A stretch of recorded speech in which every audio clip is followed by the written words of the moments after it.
I walked into the high-security flight briefing room at Nellis Air Force Base, my plain flight suit intentionally blank, no rank visible. The room was buzzing with the loud, cocksure energy of young pilots, the kind of guys who lived on adrenaline and arrogance. I felt the conversation stop and all eyes turned to me. A cocky lieutenant in the front row smirked, leaning back in his chair. "You're in the wrong room, sweetheart," he said, his voice carrying across the silence. "Real pilots only. Secretaries wait outside." The room erupted in laughter. The smirking lieutenant was my brother, Mark Jensen, the golden boy of the family, newly assigned to this elite exercise. He actually winked at me, reveling in the joke, absolutely certain of his place in the world. And of mine. I just stood there, my face a perfect mask of neutrality, letting the laughter wash over me. I'd been here before, in so many other rooms, in so many other ways. Then the door slammed open. Room 10 Hut. General Harris, the wing commander, strode in, his presence sucking the air out of the room. The room snapped to attention, the laughter instantly gone. Harris was all steel and authority, and he didn't even glance at the pilots. His eyes scanned the room, bypassing everyone until they found me in the back. He didn't smile. He just snapped a perfect, sharp salute. "Good to have you back, Falcon 1. The brief is yours, ma'am." My brother's face turned white. He had just tried to humiliate me in front of his new squadron, not knowing he was speaking to the one person who would decide if he was even cleared to fly. To understand the reckoning that followed, you have to go back 2 weeks, to the family dinner where this all began. It was the usual loud, chaotic affair, completely orbiting around my brother's latest achievements. My father, Colonel Rhett Robert Jensen, a man obsessed with his legacy, was holding court. He views his son Mark as his heir and me, well, I'm the well-intentioned failure. Mark was boasting, his voice full of swagger, about his selection for Red Flag, the Air Force's most advanced combat training exercise. He then turned his attention to me, a dismissive wave of his hand. "Hey Kate, I hear you're shuffling papers at the Pentagon. That's great." He leaned in, lowering his voice just enough to be a performance for the table. "Maybe you can fly out to Nellis and file our mission reports? Keep the coffee hot for the real pilots, huh?" The table chuckled, and my father, he laughed loudest of all. He raised his glass, to the Jensen legacy, up in the air. He then patted my hand, his touch light and dismissive. "We're all proud of your support work too, sweetheart." My face was stone.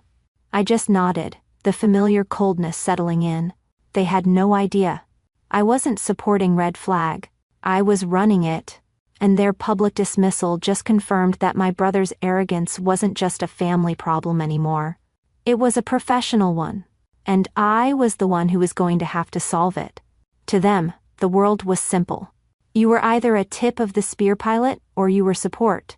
My brother's flight school graduation was a coronation. I can still see my father, his retired colonel's uniform perfectly pressed, beaming as Mark tossed his cap. He gave a speech about a true Jensen aviator, about the legacy of the skies and how proud he was to see his son take his rightful place. The applause was deafening. Everyone saw Mark's future, bright and clear and loud. My own graduation from my program was different. It was in a windowless room with bad lighting, attended by a few quiet professionals.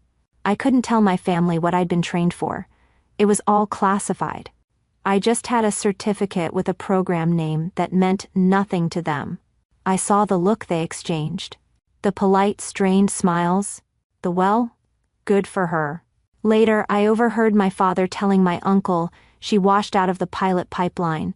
"It's a shame, but this desk job, it's probably for the best. More suited to her."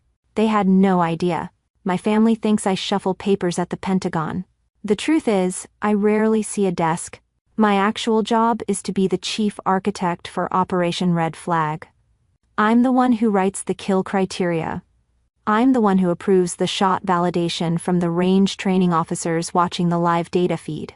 I have Alpha Protocol override for the entire exercise, which means if I see a safety or tactical reason, I can ground every single plane in the sky with one command. My call sign, Falcon 1, isn't just a name, it's the identifier for the exercise commander. In this world, in the air above Nellis, I am, quite literally, the god of this war. It was General Harris, a man who sees the entire chessboard, who pulled me from the standard pipeline years ago. He saw my evaluation scores. He knew I didn't just fly a plane. I understood strategy. I saw the patterns. I could think like the enemy. So he put me in charge of the aggressors, the red team, the ones who study and mimic enemy tactics with lethal precision. My job isn't just to test pilots like my brother. My job is to hunt them, to exploit their arrogance, and to destroy them in the air so they don't die for real later. I live in this constant, jarring duality. I remember being at a family barbecue last summer, standing by the grill, invisible. Mark was holding court, bragging about his first F-16 solo flight, describing a simple maneuver as if he'd reinvented aerial combat. My father was clapping him on the back, his eyes wet with pride. I just sipped my drink, thinking about the briefing I'd given just 2 days earlier.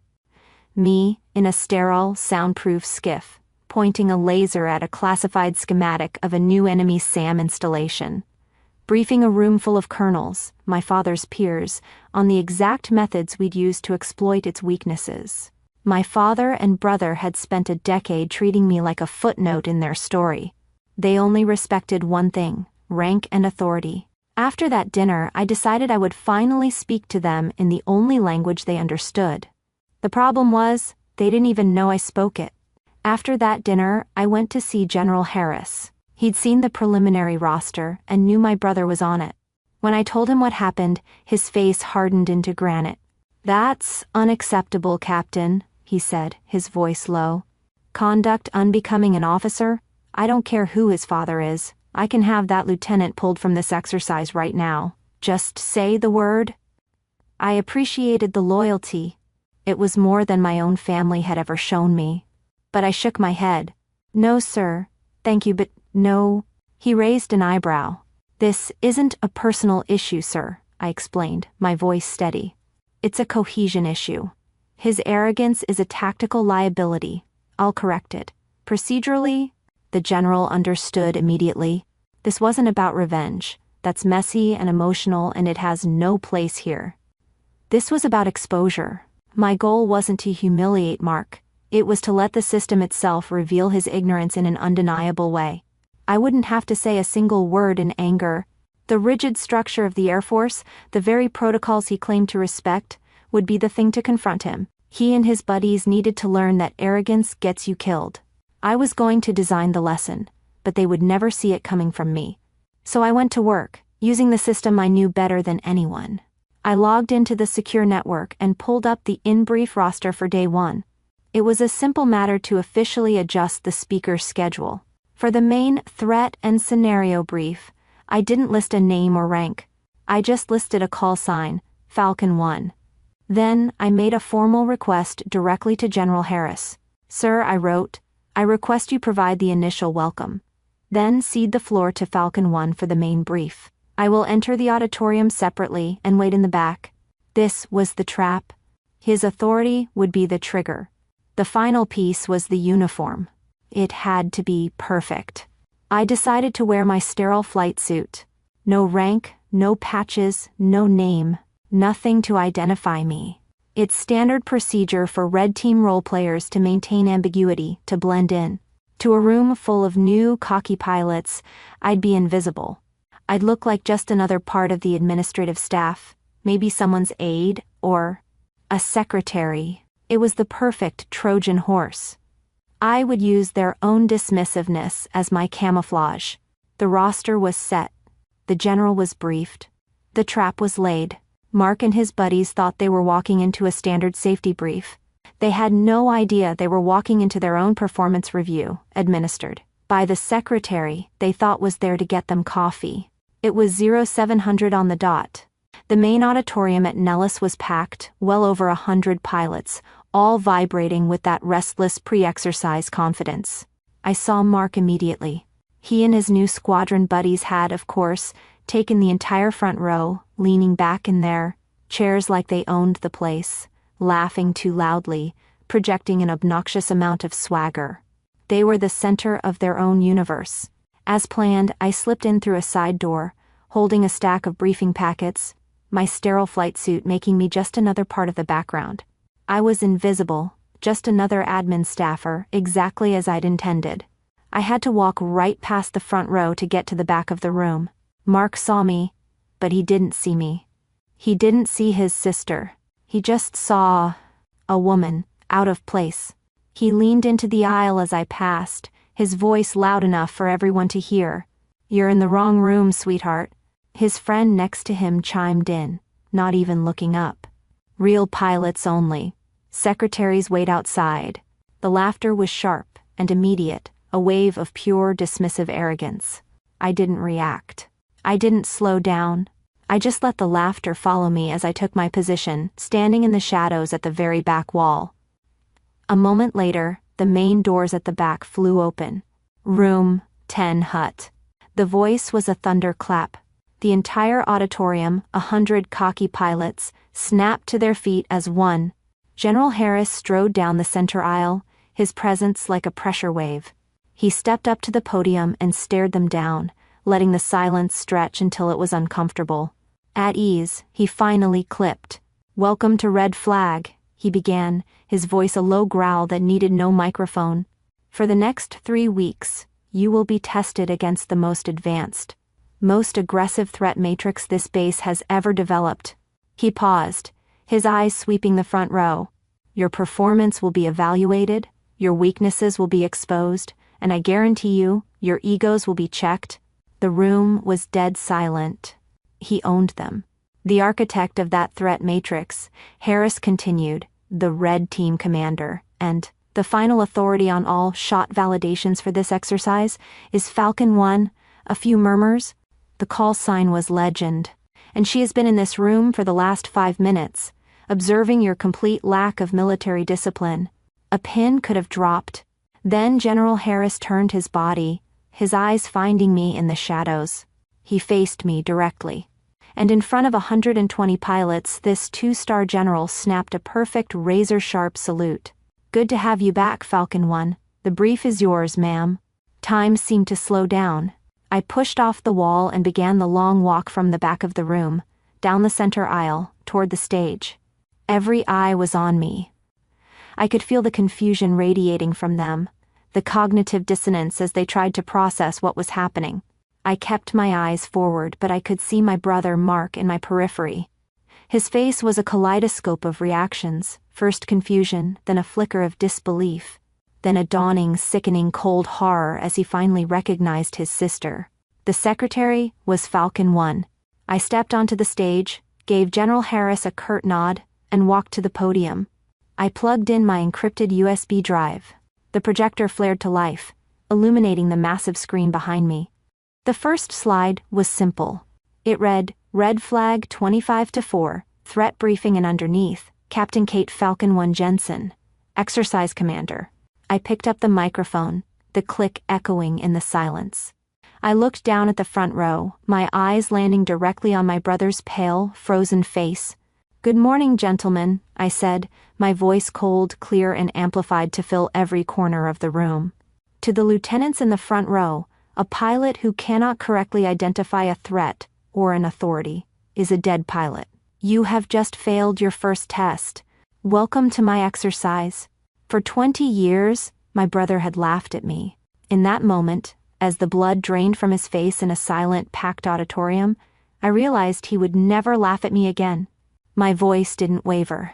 I clicked to the next slide, a dense schematic of their first simulated threat, and I simply began. I described the red air tactics we would employ, the asymmetric profiles, the specific kill criteria for shot validation. I wasn't emotional. I was surgical.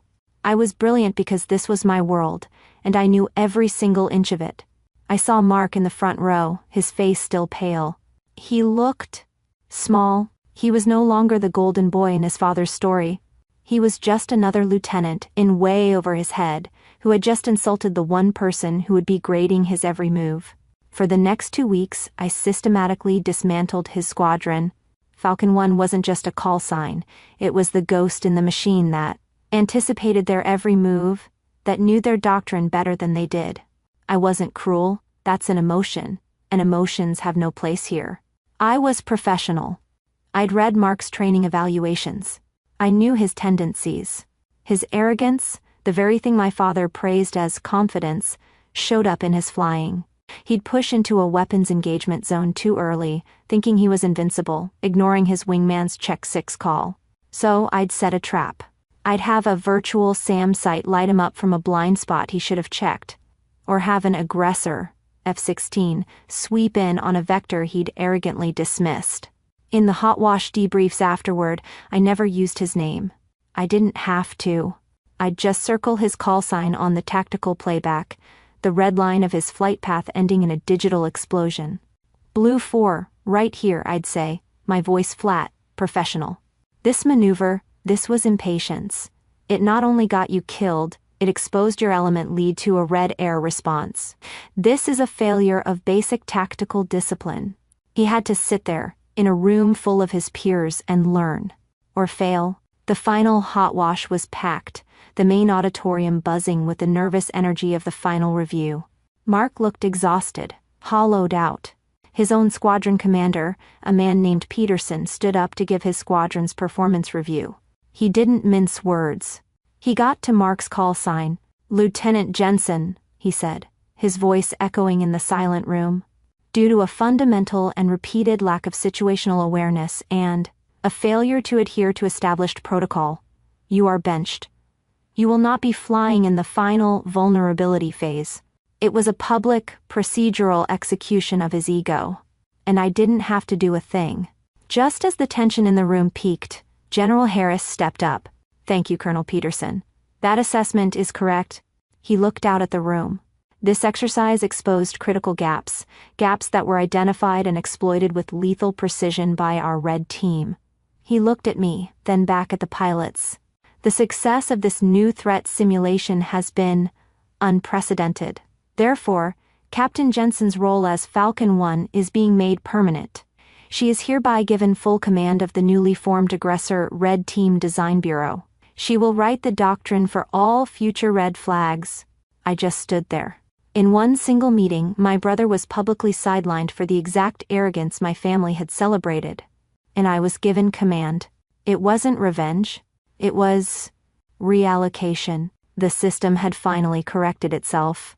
A year passed. My new office door has a plaque. It reads, "Major Kate Jensen, Commander, 57th Adversary Tactics Group." My rank had finally caught up with my responsibility. I was in a briefing.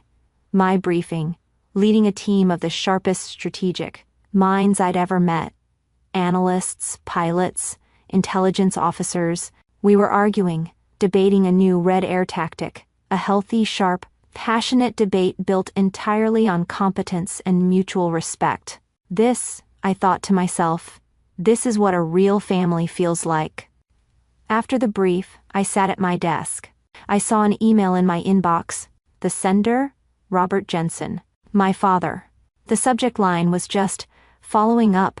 My hand hovered over the mouse. I opened it. The message was fumbling. It was awkward, stiff. He wrote that he had spoken with Mark and was confused about what had happened at Nellis.